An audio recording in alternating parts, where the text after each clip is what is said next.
السلام علیکم ورحمۃ اللہ وبرکاتہ.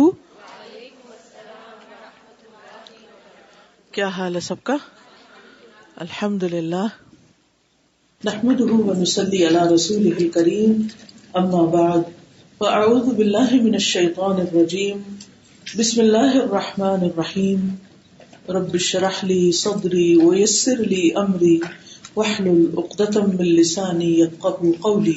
قل هل يستوي الذين يعلمون والذين لا يعلمون. کتاب مناقب الانصار، حدیث نمبر 229.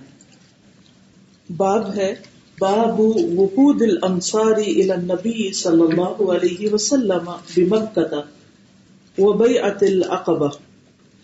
انصار کے قاصدوں کا مکہ میں آن حضرت صلی اللہ علیہ وسلم کے پاس پہنچنا اور لیلۃ العقبہ کی بیعت کا بیان. یہ سب ہجرت سے پہلے ہوا تھا مکہ میں، جب مدینہ والے نبی صلی اللہ علیہ وسلم کے پاس آئے اور آپ کو اپنے پاس آنے کی دعوت دی. حدثنا یحیی بن بکیر حدثنا اللیث عن عقیل عن ابن شہاب حدثنا احمد بن صالح حدثنا عنبسة حدثنا یونس عن ابن شہاب قال اخبرني عبد الرحمن بن عبد الله بن كعب بن مالك ان عبد الله بن كعب وكان قائد كعب حين عمي. قال سمعت كعب بن مالك يحدث حين تخلف عن النبي صلى الله عليه وسلم في غزوة تبوك بطوله. قال ابن بكير في حديثه وَلَقَدْ شَهِدْتُ مَعَ النَّبِيِّ صَلَّى اللَّهُ عَلَيْهِ وَسَلَّمَ لَيْلَةَ الْعَقَبَةِ حِينَ تَوَاثَقْنَا عَلَى الْإِسْلَامِ وَمَا أُحِبُّ أَنَّ لِي بِهَا مَشْهَدَ بَدْرٍ وَإِنْ كَانَتْ بَدْرٌ أَذْكَرَ فِي النَّاسِ مِنْهَا. امام بخاری کہتے ہیں کہ ہم سے یحییٰ بن عبداللہ بن بکیر المخزومی نے حدیث بیان کی. کہا ہم سے لیث بن سعد نے، انہوں نے عقیل سے، انہوں نے ابن شہاب سے، اور دوسری سند ہا کا مطلب ہے ایک اور سند بھی ہے. اور ہم سے احمد بن صالح نے بیان کیا. کہا ہم سے عنبسہ بن خالد نے، کہا ہم سے یونس بن یزید نے، انہوں نے ابن شہاب سے. کہا مجھے عبد الرحمن بن عبداللہ بن کعب بن مالک نے خبر دی. اب آپ دیکھیے عبد الرحمن بن عبداللہ بن کعب بن مالک، تو یہ کعب بن مالک کے کیا ہوئے؟ ہوتے ہوئے گرینڈ سن، کہ ان کے والد عبداللہ ان عبداللہ ابن کعب، کہ عبداللہ بن کعب جو والد تھے عبد الرحمن کے، وہ کیا تھے؟ وکان قائد کعب، وہ کعب کے قائد تھے، قیادت کرنے والے. حین عمیہ، جب وہ نابینا ہو گئے تھے، یعنی اپنے والد کو پکڑ کر چلتے تھے یا ان کو راستہ دکھاتے تھے، کیونکہ نابینا شخص خود نہیں چل سکتا، اسے کسی قائد کی ضرورت ہوتی ہے. اور قائد کون ہوتا ہے؟ قیادت کرنے والا. تو وہ انہیں راستہ بتاتے تھے. قال، وہ کہتے ہیں، کون کہتے ہیں؟ عبداللہ کہتے ہیں، سمعت کعب بن مالک، میں نے سنا کعب بن مالک کو، یعنی اپنے والد کو، یحدث، جو حدیث بیان کرتے تھے، حین، اس وقت کی جب، تخلف عن النبی صلی اللہ علیہ وسلم، وہ پیچھے رہ گئے تھے نبی صلی اللہ علیہ وسلم سے، فی غزوۃ تبوک، غزوہ تبوک میں، بطولہ، خوب طوالت کے ساتھ، یعنی لمبی حدیث بیان کرتے تھے. قال ابن بکیر فی حدیثہ، ابن بکیر اپنی روایت میں کہتے ہیں، وَلَقَدْ شَهِدْتُ مَعَ النَّبِيِّ صلی اللہ علیہ وسلم، اور البتہ تحقیق میں حاضر تھا، پاس تھا نبی صلی اللہ علیہ وسلم کے، لیلۃ العقبۃ، عقبہ کی رات میں، حین تواثقنا علی الاسلام، جب ہم نے پکے عہد کیے اسلام پر، یعنی قائم رہنے کے لیے. لیلۃ العقبہ میں، جسے بیعت عقبہ کہا جاتا ہے، بہت سے لوگ اسے عقبہ پڑھتے ہیں، جبکہ یہ کیا ہے؟ بیعت عقبہ. عقبہ بھی نہیں ہے، عقبہ. وما احب ان لی بها مشہد بدر اور میں نہیں پسند کرتا کہ ہو میرے لیے بدر کی حاضری یعنی بدر میں شریک ہونا. وَإِنْ كَانَتْ بَدْرٌ اگرچہ تھا بدر میں حاضر ہونا اذکرا زیادہ بڑا تذکرہ یا قابل ذکر بات فی الناس لوگوں میں منہا اس رات سے بڑھ کر. یعنی وہ کہتے ہیں کہ مجھے اپنا اس رات میں عقبہ میں نبی صلی اللہ علیہ وسلم سے بیعت کرنا زیادہ بڑا کارنامہ لگتا ہے یا نیکی کا کام لگتا ہے بدر کی نسبت بھی, کیونکہ بدر تو بعد میں ہوئی, یہ اس سے پہلے کا واقعہ ہے. تو ہر رات کی یا ہر بات کی یا ہر واقعے کی یا ہر موقع کی اپنی ایک اہمیت ہوتی. ایک ہی کام ہوتا ہے لیکن اس کے کرنے والوں کے اجر مختلف ہو جاتے ہیں. کیوں؟ کیسے؟ نیت کی وجہ سے, آگے بڑھنے کی وجہ سے, سبقت کی وجہ سے, جلدی کرنے کی وجہ سے, اور احسان کے درجے پہ کرنے کی وجہ سے, عمدہ طریقے سے کرنے کی وجہ سے, پورے جذبے کے ساتھ کرنے کی وجہ سے, یا پھر اس وقت کسی کام کے کرنے کی وجہ سے جب اس کام کو کرنے والا کوئی اور نہ ہو, یا دوسرے لوگ اس کام کو معمولی سمجھ رہے ہوں, یا اس کو اتنی اہمیت نہ دیتے ہوں, یا کچھ لوگوں کی مخالفت کے ساتھ یعنی جب اور لوگ مخالفت کر رہے ہیں, یا پھر کسی خوف کی حالت میں کہ بعض اوقات آپ ایک کام کرنا چاہتے ہیں, کام چھوٹا سا ہے مگر بہت مشکل کام ہے, آس پاس بہت خوف و ہراس ہے. تو ایسے تمام مواقع پر جب لوگ اپنی جان بچانے کی فکر میں ہوں, جب لوگ خود غرضی کی زندگی بسر کر رہے ہوں, جب لوگ صرف اپنے بارے میں سوچ رہے ہیں, اس وقت دین کے لیے سوچنا اور دین کے دفاع کے لیے کام کرنا اور آگے بڑھ کے کام کرنا, وہ چاہے چھوٹا ہی کام کیوں نہ ہو, بہت بڑے اجر و ثواب کا باعث ہو جاتا ہے. تو اس لیے یہاں پر ان کی اس بات کا مطلب یہ نہیں کہ بدر کوئی معمولی وقت تھا, بدر والوں کی اپنی ایک اہمیت ہے, وہ بھی بڑی قربانی کا وقت تھا, لیکن اس سے پہلے ایک اور رات جب کہ مشرکین کا اتنا خوف تھا اور نبی صلی اللہ علیہ وسلم پر ہر طرف سے مخالفت ہو رہی تھی اور کوئی آپ کو پناہ دینے کے لیے تیار نہیں تھا, اس وقت ان لوگوں کا آگے بڑھ کر نبی صلی اللہ علیہ وسلم کے ساتھ بیعت کر کے کہ ہم اپنی جانیں بھی لگائیں گے, اپنے مال بھی, اپنی اولادیں بھی, سب کچھ, آپ ہمارے پاس آئیے. اور مدینہ میں آپ کو پناہ دینے کا مطلب یہ تھا کہ پھر مدینہ کو پوری دنیا سے لڑنے کے لیے تیار کر لیا جائے, اور ہوا بھی ایسے. آپ دیکھتے ہیں کہ غزوہ احزاب میں کیا ہوا, مدینہ والوں کو جتنی مشکل کا سامنا کرنا پڑا ہر موقع پر ہی, لیکن خاص طور پر غزوہ احزاب کے موقع پر, کہ ان میں سے ایک ایک شخص خطرے میں تھا, کیونکہ ہزاروں لوگ جو تھے انہوں نے مدینہ کو گھیر لیا تھا, سارے عرب سے لوگ اکٹھے ہو گئے تھے. انہوں نے یہ مشکل کس کے لیے اٹھائی؟ دین کے لیے اٹھائی, نبی صلی اللہ علیہ وسلم کے دفاع کے لیے اٹھائی. تو اس وجہ سے اہل مدینہ کا جو مقام ہے, اور پھر خاص طور پر اس واقعے کا یعنی لیلۃ العقبہ, کیونکہ یہ بنیاد بنی تھی, یہاں سے ایک طرح سے ایک عہد ہو گیا تھا کہ اب ہم نبی صلی اللہ علیہ وسلم کو پوری طرح آنے کی دعوت دیتے ہیں اور ہم آپ کی حفاظت کریں گے. ٹھیک ہے, کچھ کہہ جی. السلام علیکم ورحمۃ اللہ. استاذہ جی, the feeling of being in fear, it is so strong. Alhamdulillah, all of us live in peaceful environments and all. Only for a very short time I experienced this like a couple nights ago when that incident happened at the Quebec mosque. When we received the news, somebody WhatsApped, and 15 to 20 minutes after that, somebody banged our door very loudly and started yelling outside. We've never experienced any kind of fear, and we don't ever feel that, this can be related.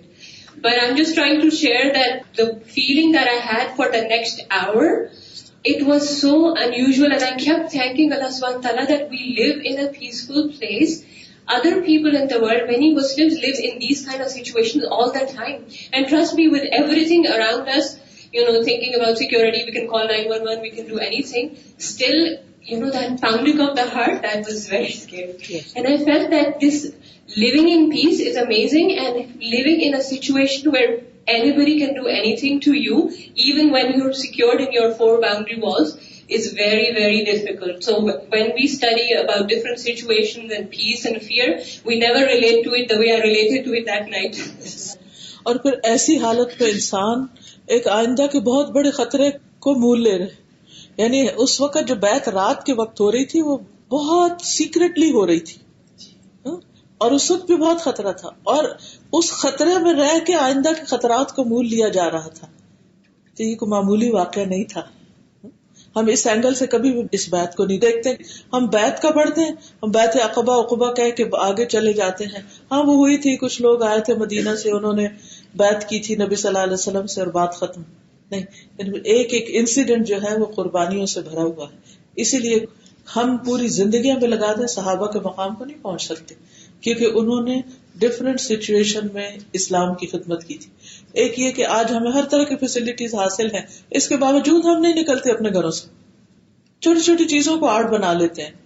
یہ چیز disturb ہو جائے گی، وہ ہو جائے گا، وہ ہو جائے گا.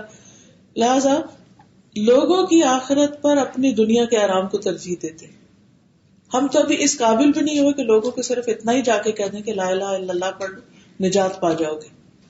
اپنی چھوٹی سی تکلیف بھی ہمیں بہت بڑی لگتی، اور لوگوں کی پوری زندگیاں جو ہیں اور ان کا فیوچر داؤ پہ لگا ہوا ہے اور ہم آرام سے بیٹھے. جی Assalamu alaikum. With regards to the variety of levels of rewards, Ustadji, only this morning I came across someone who's coming and attending this class. Many of us come at 10, we commute for 15-20 minutes. She told me she leaves home at 6:20 to arrive here at 9. I was thinking the difference in ajr. You know how you're mentioning the difference in ajr for the same thing?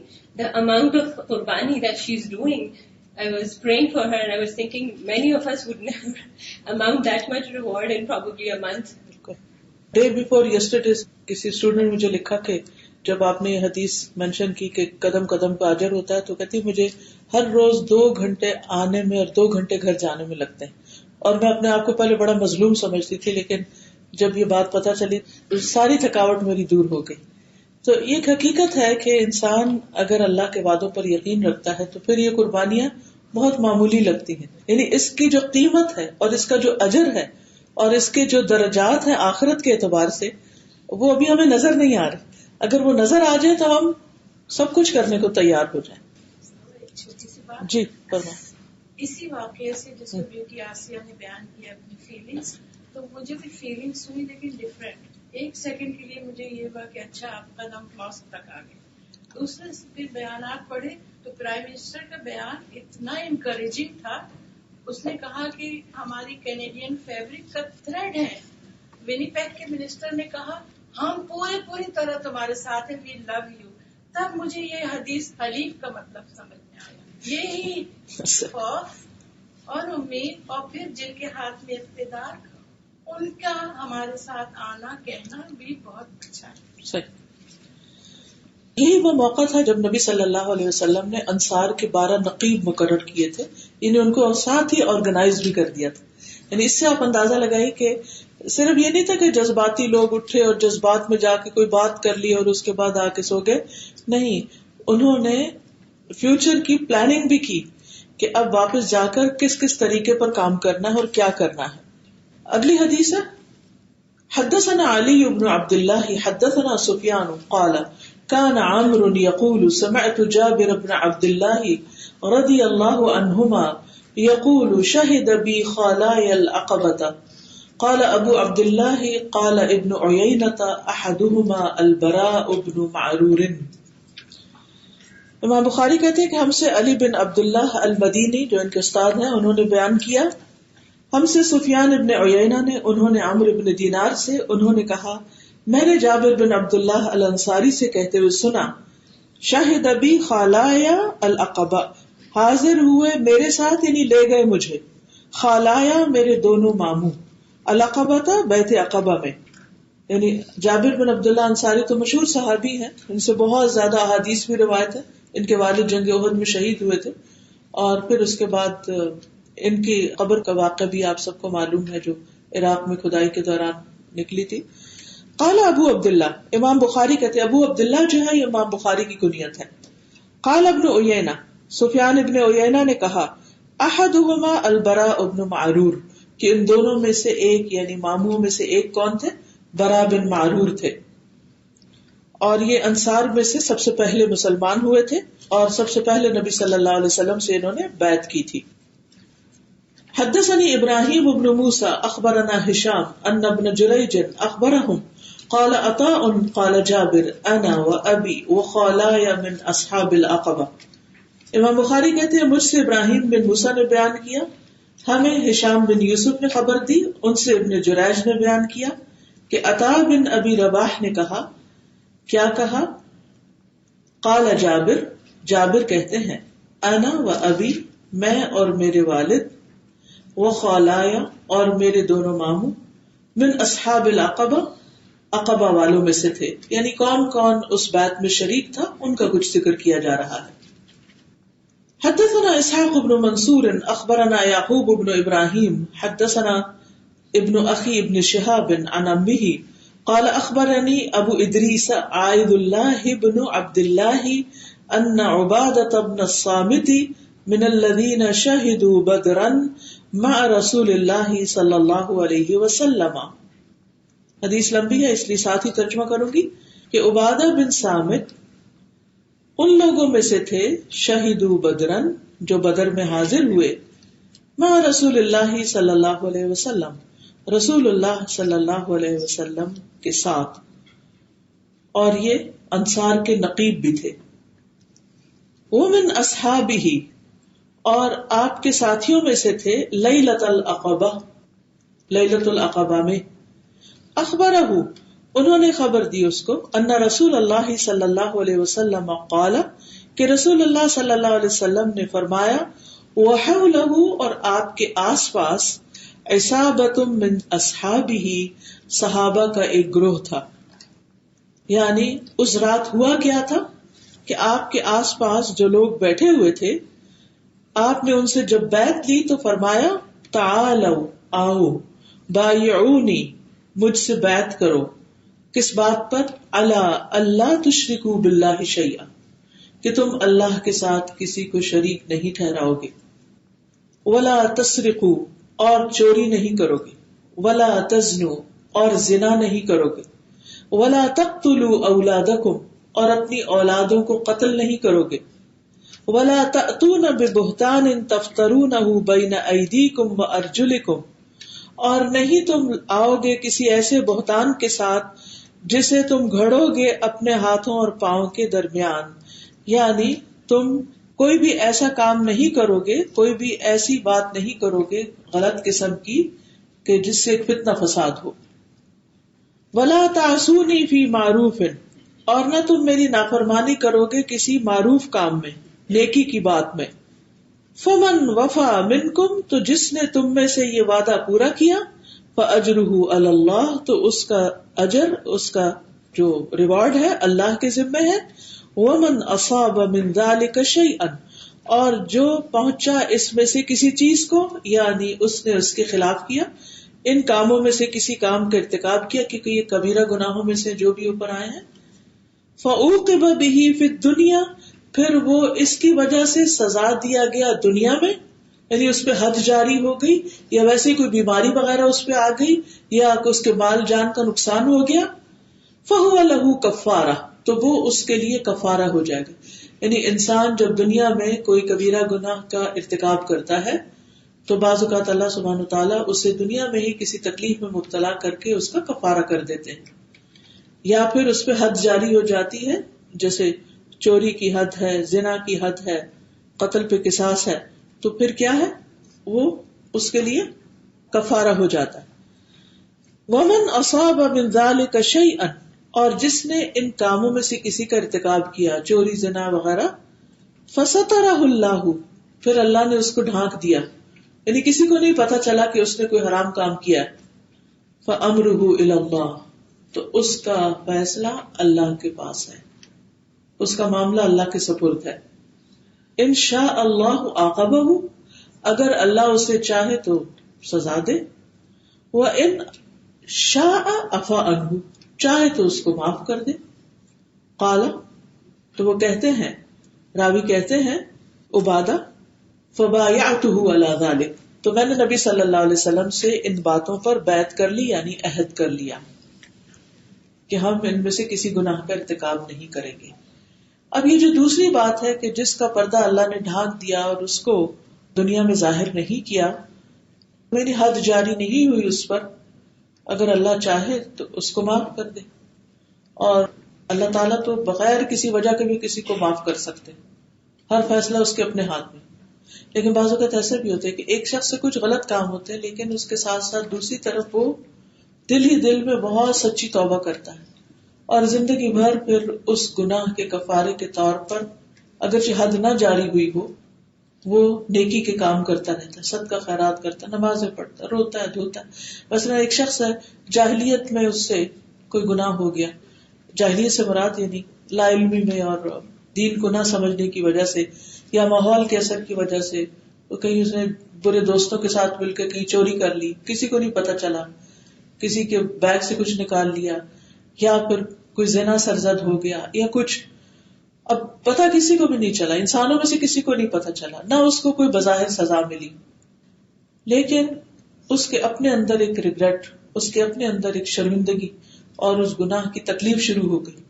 تو اس نے چپ کے اللہ سے معافی مانگی اور جو چوری کیا تھا اس کے بدلے میں اتنا مال یا اس سے زیادہ صدقہ خیرات کیا، یا اور اگر کوئی حرام کام کیا تو اس کے بدلے میں اپنے جسم کو پھر اللہ کی عبادت میں تھکایا، بس ہر جمعے پہ گیا، خوب طواف کیے، خوب مشقتیں کی. یعنی اگر جسمانی گناہ تھا تو جسمانی مشقت کر کے اس نے کفارہ کیا، نمازیں خوب پڑھی یا جو بھی اور نیکی کے کام. اور اگر مالی کوئی گناہ کیا تو مال سے کفارہ کیا. تو جو نیکی کے کام ہیں ان الحسنات یذھبن السیئات، بہرحال اللہ کے ہاتھ میں ہوتا ہے، اللہ تعالیٰ جس کو چاہے جب چاہے معاف کر دے. لیکن ہر انسان کو یہ پتا ہوتا ہے کہ اس نے ماضی میں کہاں کیا کون سا غلط کام کیا ہے. تو اس میں ضروری نہیں ہے کہ آپ لوگوں کو جا کے بتائیں اور آپ ان کے سامنے ذکر کریں اور کنفیس کریں.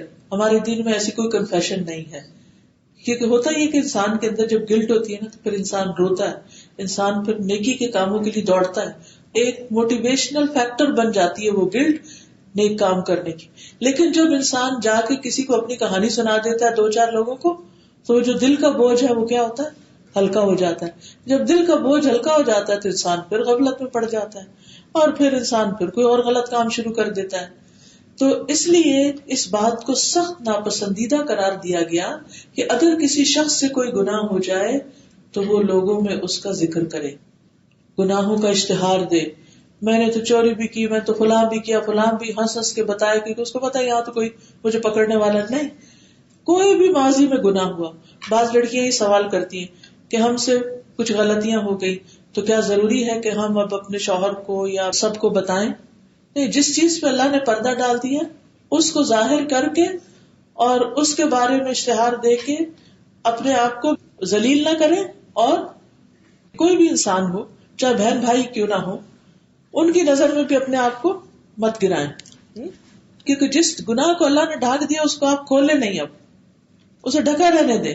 کیونکہ ہر انسان گناہ گار ہے، کچھ نہ کچھ کبیرہ یا صغیرہ، کوئی نہ کوئی گناہ. ٹھیک ہے، زنا اور چوری تو بہت بڑے گناہ ہم سب سمجھتے ہیں، لیکن ہم میں سے کتنے لوگوں نے جھوٹ کو بھی کبھی گناہ سمجھا؟ چھوٹی چھوٹی بات پہ جھوٹ بول دیتے اور احساس ہی نہیں. اور حالانکہ آپ کو پتا ہے کہ جھوٹ منافقت کی علامت ہے، یعنی انسان کے ایمان کو تباہ کرنے والا. اسی طرح غیبت، کبھی کسی نے غیبت کو گناہ سمجھا؟ غیبت شاید زنا سے بھی بدتر ہو، لیکن ہم اس کو گناہ ہی نہیں سمجھتے اور کیے چلے جاتے ہیں. تو اگر انسان سے کوئی بھی غلطی ہوئی ہو، والدین کی نافرمانی، والدین کو ستانا، والدین کو پریشان کرنا، ہم میں سے کون ہے جس نے یہ نہ کیا ہو؟ کیا ہم سب کے والدین ہم سے بہت خوش ہیں؟ اور اللہ کی نافرمانی اور شرک کے بعد یہ بہت بڑا گناہ، کبیرہ گناہ ہے، لیکن ہم سے ہو جاتا ہے، ہم سب غلطیاں کر جاتے ہیں. تو اب اس طرح کی جب غلطیاں ہو جاتی ہیں انسان سے، تو کیا پھر انسان اس کو کہانی بنا کے اپنے اولاد کو اور ادھر ادھر لوگوں کو سناتا رہے اور اس میں چٹخارے لیتا رہے اور اس کو ایک قصہ بنا لے اور اس قصے میں ایک لذت لیتا رہے؟ نہیں، جو ہو گیا سو ہو گیا. اما سلم، یعنی جو گزر گیا سو گزر گیا. اب کیا ہے؟ اب توبہ ہے اور نیکیوں سے اس کا کفارہ کرنا ہے. اور زیادہ سے زیادہ انسان نیکیاں کرے اور مرتے دم تک توبہ کرتا رہے، کیونکہ توبہ کرنا اللہ تعالیٰ کو پسند ہے. توبہ اور استغفار دونوں. توبہ کا مطلب ہوتا ہے پلٹ آنا، گناہ چھوڑ دینا، اور استغفار کا مطلب یہ کہ اللہ سے بخشش مانگنا کہ اللہ میرے اس گناہ کو ڈھانپ دے. چھپا دے, کسی کو بھی نہ پتہ چلے. اور اس سے انسان اللہ کے بہت قریب آ جاتا ہے. جنت صرف نیک لوگوں کے لیے نہیں ہے, جنت گناہگاروں کے لیے بھی ہے. لیکن کون سے گناہگار؟ جو توبہ کر لیتے ہیں, اور توبہ کر کر کے اللہ کے آگے اپنے گناہوں پہ رو رو کے وہ عام نیکوکار لوگوں سے بھی آگے بڑھ جاتے ہیں. کیونکہ عام نیک لوگوں کو تو یہ خیال آ جاتا ہے کہ ہم تو نیک ہیں, نہ ہم نے کبھی چوری کی, نہ کبھی جھوٹ بولا, نہ ہم نے یہ کیا, سب ٹھیک ہے ٹھیک ہے. وہ شاید اتنے سنجیدہ نہ ہو اپنی آخرت کے بارے میں جتنا ایک گناہگار شخص پریشان ہو سکتا ہے. تو ایسا کوئی بھی شخص جب اللہ کی طرف سچے دل سے لوٹتا ہے, اس کا رونا اور اس کی آہیں اللہ کو بڑی پسند ہے, اللہ تعالیٰ اس بندے پر خوش ہو جاتا ہے پھر. تو اس لیے نبی صلی اللہ علیہ وسلم نے خاص ان چیزوں پر ان سے بیعت کی, کیونکہ ان میں سے اگر ایک کی تفصیل میں ہم جائیں گے تو بات دوسری طرف نکل جائے گی. لیکن آپ دیکھیے کہ مدینہ کی ریاست کی بنیاد کس چیز پر اٹھائی جا رہی ہے؟ توحید پر. چوری, زنا, قتل سے اور جھوٹے الزامات سے پاک معاشرہ. اب دیکھیے, لا تسرقوا, لا تزنوا, لا تقتلوا اولادکم. اگر اولاد کو نہیں تو کسی کو بھی نہیں, اور نہ جھوٹے بہتان باندھو, اور نیکی کے کام میں نبی صلی اللہ علیہ وسلم کی نافرمانی نہیں. تو یہ تھی وہ ابتدائی تعلیم, ابتدائی اخلاقیات جس پر مدینہ کے معاشرے کو تعمیر کیا گیا تھا.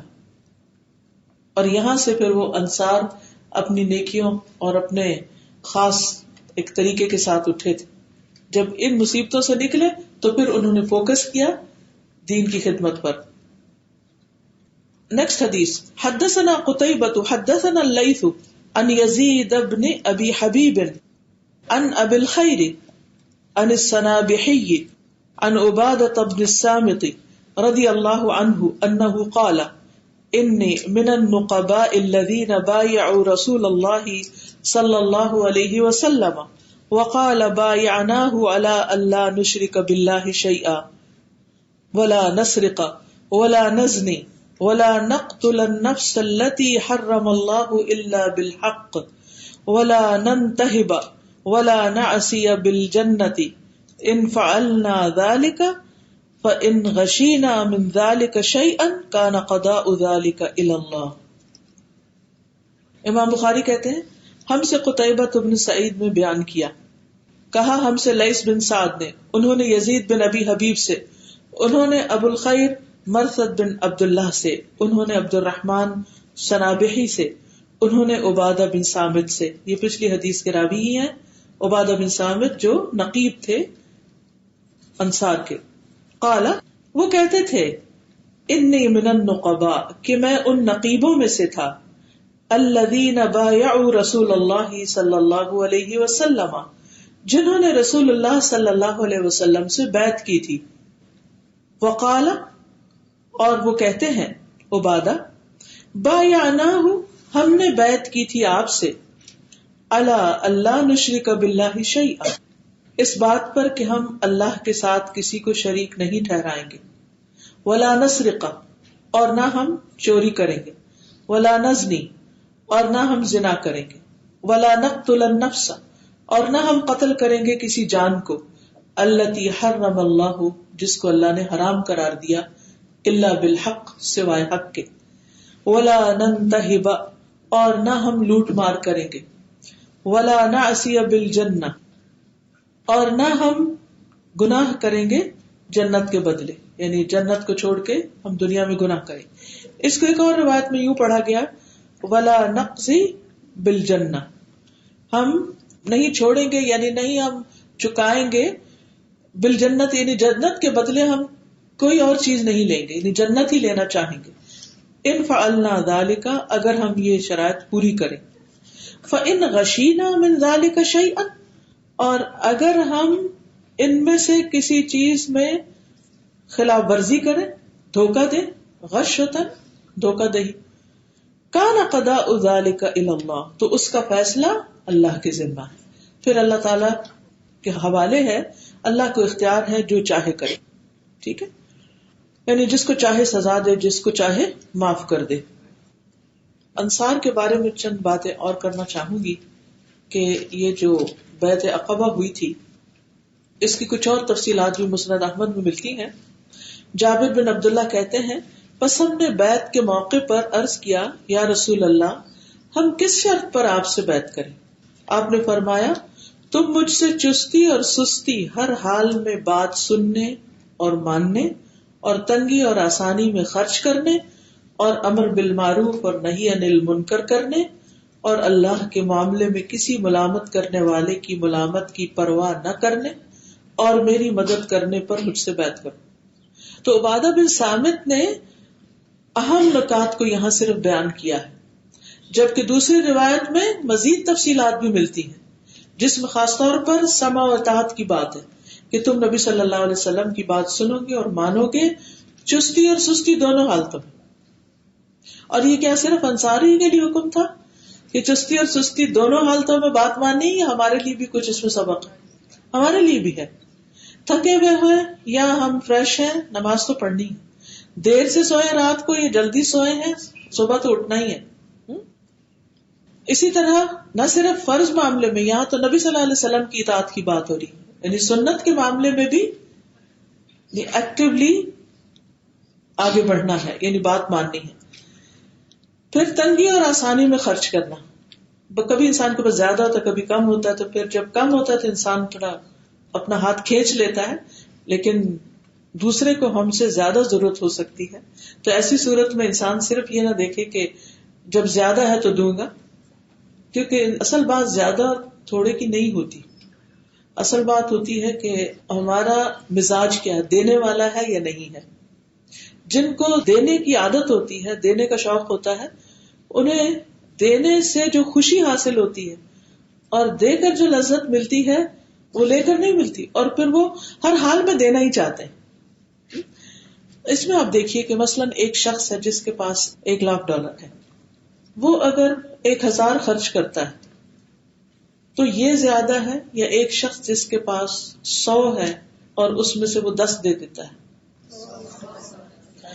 کیونکہ تنگی میں اگر انسان تھوڑا سا بھی دیتا ہے نا تو وہ دل کی تنگی دور ہو جاتی ہے اور مال کی تنگی بھی دور ہوتی ہے. یاد رکھیے دینے سے اللہ تعالیٰ اور دیتا ہے. کوئی بھی چیز آپ جو دوسروں کو دینا شروع کر دیں تو آپ کی قوت میں اضافہ ہی ہوتا چلا جاتا ہے. نہ صرف یہ کہ مال، ہر چیز. مثلاً آپ دوسروں کو جب علم دینے لگتے ہیں، علم بانٹنے لگتے ہیں، تو کیا آپ کا علم کم ہو جاتا ہے یا زیادہ ہوتا ہے؟ زیادہ ہوتا ہے، پختہ ہوتا ہے. اور چیزیں آپ پڑھتے ہیں، سیکھتے ہیں، اپنے وقت کو زیادہ بہتر استعمال کرتے ہیں. جیسے مثلا اب مجھے پڑھانا ہوتا ہے، رات سوتے تک پڑھنا ہوتا ہے، وہ سر پہ ہوتا ہے کہ تیاری. صبح اٹھتے ہی جو کچھ بھی ہو رہا تھا پڑھائی. ناشتہ ہو رہا ہے تو بھی ساتھ پڑھائی. آپ کا کیا خیال ہے اگر میں یہ نہ پڑھاؤں تو میں پڑھوں گی؟ اپنے ٹائم پہ پڑھوں گی، روٹین میں ایک حصے میں پڑھوں گی، ایسے تھوڑی پڑھوں گی. تو جب انسان دینے لگتا ہے تو اس کو پھر کیا ہوتا ہے کہ مجھے اور اکٹھا کرنا ہے کیونکہ مجھے دینا ہے. تو اس سے کیا ہے کہ انسان کی قوتوں میں اضافہ ہوتا ہے، یعنی انسان کی ایفرٹ زیادہ ہو جاتی. انسان اپنی انرجی لگاتا ہے، ایفرٹ لگاتا ہے، اور اس سے اس چیز میں اضافہ ہونے لگتا ہے. اچھا، اب ہو سکتا ہے آپ کے پاس علم نہ ہو، آپ کے پاس جسمانی قوت ہو اور اپنی جان سے آپ خدمت کرتے ہیں کسی کی. اب جب آپ جان لگانے لگتے ہیں، اپنے جسم کو استعمال کرتے ہیں، انرجی لگاتے ہیں، تو آپ کی انرجی بڑھتی ہے یا کم ہو جاتی ہے؟ ایکسرسائز کرنے سے اور زیادہ انرجی آتی، آپ کی صحت اچھی ہونے لگتی ہے. بظاہر آپ کو لگتا ہے کہ شاید آپ گھس رہے ہیں، نہیں، آپ اپنے آپ کو اور زیادہ ایکٹیو کر رہے ہیں. اسی طرح جب مال آپ دینے لگتے ہیں تو دل کی تنگی دور ہوتی ہے اور اللہ سبحانہ وتعالیٰ آپ کو اور دیتا ہے، کیونکہ اللہ کا وعدہ ہے کہ جو تم دو گے اس سے پیچھے اور لے آؤں گا.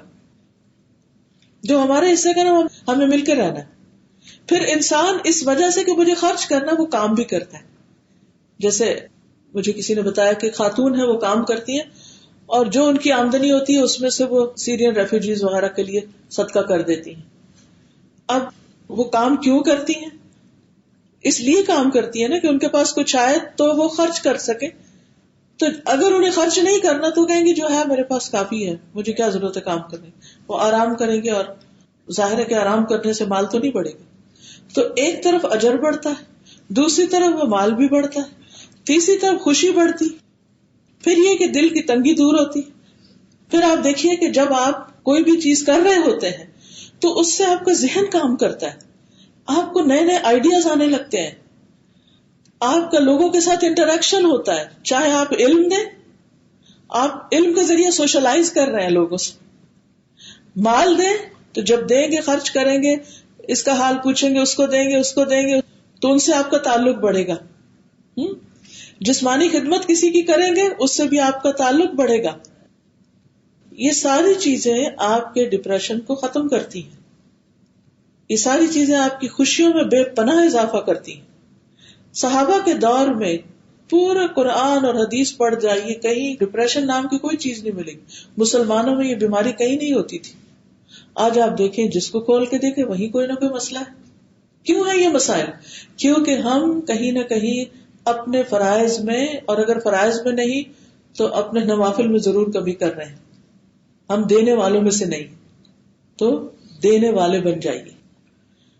تو یہاں پر بھی آپ دیکھیں کہ تنگی اور آسانی میں خرچ کرنے، اور امر بالمعروف اور نہی عن المنکر کرنے، اور اللہ کے معاملے میں کسی ملامت کرنے والے کی ملامت کی پرواہ نہ کرنے، اور میری مدد کرنے پر مجھ سے بیعت کرو. یعنی تمہیں اب مخالفتیں بھی مول لینی ہوگی، کسی ملامت کرنے والے کی ملامت کی پرواہ نہیں کرنا.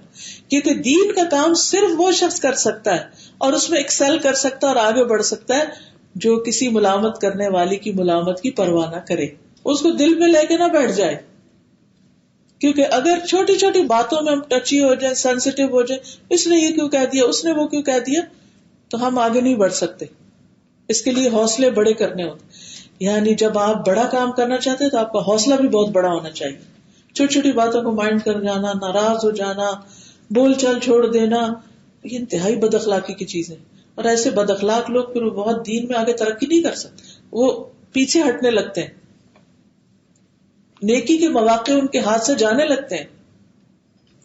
پھر آپ دیکھیے، اور میری مدد کرنے پر مجھ سے بات کرو، کہ نبی صلی اللہ علیہ وسلم کو دین کے کام میں جو مدد چاہیے تھی اس پر وعدہ لیا گیا. جب میں یثرب آؤں تو مجھے تم ہر اس چیز سے بچاؤ گے جس سے تم اپنے نفسوں، اپنی بیویوں اور اپنے بچوں کو بچاتے ہو، اور تمہارے لیے اس کے بدلے جنت ہے. چنانچہ ہم نے کھڑے ہو کر نبی صلی اللہ علیہ وسلم سے بیعت کر لی. ہم نے وعدہ کر لیا کہ ہم ان ساری باتوں کو پورا کریں گے، اور واقعی انہوں نے پورا کر دکھایا. اسد بن زرارہ جو 70 لوگوں میں سب سے چھوٹے تھے عمر میں، نبی صلی اللہ علیہ وسلم کا ہاتھ پکڑ کر کہنے لگے کہ اے اہل یثرب ذرا ٹھہر جاؤ، ہم لوگ اپنے اونٹوں کے جگر مارتے ہوئے یہاں اس لیے آئے ہیں کہ ہمیں یقین ہے کہ یہ اللہ کے رسول ہیں. یہ سمجھ لو کہ آج آپ کو یہاں سے نکال کر لے جانا پورے عرب کی جدائی اختیار کرنا ہے، یہ سب سے کٹ جاؤ گے، اور اپنے بہترین افراد کو قتل کروانا ہے اور اپنی تلواریں کاٹنا ہے. تمہاری تلواریں ٹوٹیں گی اس کام میں. بس اگر تم لوگ تلواروں پر جب وہ تم کو چھوئیں، یعنی تم پہ آئیں، اور اپنے بہترین افراد کے قتل ہونے پر اور پورے عرب کی جدائی اختیار کرنے پر صبر کر سکتے ہو تو ان کو پکڑ لو، اور تمہارا اجر اللہ کے ذمہ ہے. اور اگر تم لوگوں کو اپنے نفسوں کے بارے میں کسی بھی بزدلی کا ڈر ہے تو ان کو چھوڑ دو، یہ باتیں نہ پھر صرف کرو. بس وہ اللہ کے ہاں تمہارا عذر شمار ہوگا، کیونکہ ہم کمزور لوگ تھے، ہم یہ نہیں سب کر سکتے تھے. بس ہم ایمان تو لے آئے تھے لیکن ہم اس سے آگے کچھ نہیں کر سکتے تھے. اس پر تمام انصار نے کہا اے اسد بن زرارہ اپنا ہاتھ ہم سے پیچھے ہٹاؤ، بس اللہ کی قسم ہم اس بیعت کو کبھی نہیں چھوڑیں گے اور نہ کبھی ختم کریں گے. ہم آپ کی طرف ایک ایک آدمی کر کے اٹھے اور وہ ہم سے عباس والی شرط لیتے تھے اور اس پر ہمیں جنت کا وعدہ دیتے تھے. حضرت عباس نے بھی شروع میں یہی شرطیں رکھی تھی کہ ہم ان کی حفاظت کر رہے ہیں، تم ان کو لے جاؤ گے تو پھر حفاظت کرنا ہوگی. تو انہوں نے وعدہ کر لیا کہ ہم ایسا کریں گے. اب آپ دیکھیے کہ انصار کے طریقے پر چلتے ہوئے، اور اس سے پہلے ہم دیکھتے ہیں کہ جیسے عیسیٰ علیہ السلام نے کہا تھا اپنے حواریوں سے قال من انصاری الی اللہ قال الحواریون نحن انصار اللہ. اور پھر اللہ سبحانہ وتعالیٰ نے سب ایمان والوں سے خطاب کیا ہوا، یا ایھا الذین آمنوا یا ایھا الذین آمنوا کونوا انصار اللہ. کما قال عیسی ابن مریم للحواریین نحن انصار اللہ. تو آپ دیکھیے کہ مسلمان ہونے کا مقصد صرف لا الہ الا اللہ پڑھ لینا نہیں ہے، بلکہ اس سے آگے اس دین کی خدمت کرنا بھی ہماری ذمہ داری. تو ایک لمحے کے لیے سوچئے کہ ٹھیک ہے ہماری ذمہ داری کوئی نہیں، بھائی کس کی ہے پھر؟ کیا اور کوئی نبی آئے گا، کوئی اور رسول آئے گا، کوئی اور کتاب اترے گی؟ کون ذمہ دار ہے؟ کس کی ذمہ داری؟ کون کرے گا؟ میں بھی نہیں کر سکتے، آپ بھی نہیں، پھر کون؟ کس پر امید رکھیں گے؟ جو بھی کرے گا وہ اپنا اجر اللہ کے یہاں پائے گا، وہ اپنے لیے کرے گا. ایک اور روایت میں ہے، ابو زبیر کہتے ہیں کہ میں نے جابر رضی اللہ عنہ سے بیعت عقبہ کے متعلق پوچھا تو انہوں نے بتایا کہ اس موقع پر 70 آدمی شریک تھے، 70 پیپل. بس رسول اللہ صلی اللہ علیہ وسلم ان کے پاس اس حال میں تشریف لائے کہ عباس بن عبد المطلب نے ان کا ہاتھ تھاما ہوا تھا. بس رسول اللہ صلی اللہ علیہ وسلم نے فرمایا کہ میں نے بیعت لے لی اور وعدہ دے دیا.